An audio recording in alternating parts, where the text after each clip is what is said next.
based on digital identity. And I think we therefore should oppose digital ID on all fronts. We're humans.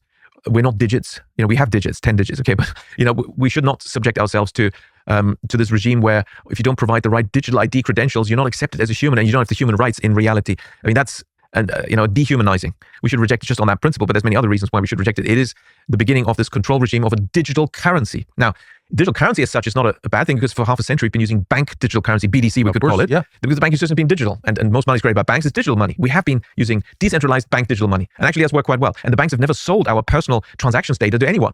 So actually we should laud the banks, because the new regime is all about our information about our transactions being sold freely. The government is now Facebook. And being used to manipulate us, whether it's in elections or to sell products and services that we don't really need. So it's going to be a digital currency. It is marketed as CBDC, central bank digital currency. I call it central bank digital control, because that's what it is. It's not really a currency. It's more control, as Catherine Austin-Fitts always points out quite correctly. And so because we've been using BDC, bank digital currency, what is the difference? It's the central.